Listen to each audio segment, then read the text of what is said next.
બનાસકાંઠાના અંબાજીમાં પોલીસ કર્મીઓએ અકસ્માત કર્યો હોવાની વિગતો હાલ સામે આવે છે। બનાસકાંઠાના અંબાજીથી હાલ આ મહત્વપૂર્ણ વિગતો સામે આવે છે, જ્યાં બે પોલીસ કર્મીઓએ દારૂ પીને અકસ્માત સર્જ્યો હતો।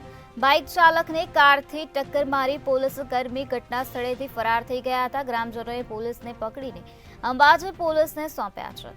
પોલીસ કર્મીઓની ગાડીમાં દારૂની બોટલ મળી આવી છે। 3 દારૂની બોટલ મળી આવી છે। બંને પોલીસ કર્મીઓ પાલનપુર હેડક્વાર્ટરમાં નોકરી કરે છે।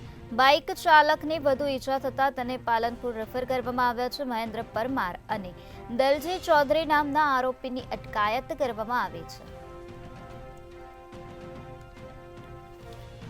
બનાસકાંઠાના અંબાજીમાં પોલીસ કર્મીઓએ અકસ્માત સર્જ્યો છે। બે પોલીસ કર્મીઓ દારૂ પીધેલી હાલતમાં હતા અને દારૂ પીધેલી હાલતમાં તેઓએ અકસ્માત સર્જ્યો છે। તો બાઇક ચાલકને કારથી ટક્કર મારીને પોલીસ કર્મીઓ ઘટના સ્થળેથી ફરાર થઈ ગયા હતા।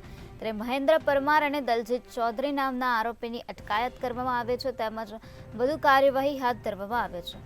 બાઇક ચાલકને વધુ ઈજા થતા તેને સારવાર અર્થે પાલનપુર રેફર કરવામાં આવ્યો છે। બંને પોલીસ કર્મીઓ પાલનપુરના હેડક્વાર્ટરમાં નોકરી કરે છે। પોલીસ કર્મીઓની ગાડીમાંથી દારૂની 3 બોટલ પણ મળી આવી છે। ગ્રામજનોએ પોલીસને પકડીને અંબાજી પોલીસને સોંપવામાં આવ્યો છે અને હાલ આ સમગ્ર મામલે વધુ તપાસ હાથ ધરવામાં આવી છે। તો ખુદ પોલીસ કર્મીઓએ આ રીતે અકસ્માત સર્જ્યો છે, દારૂ પીને અકસ્માત સર્જ્યો છે।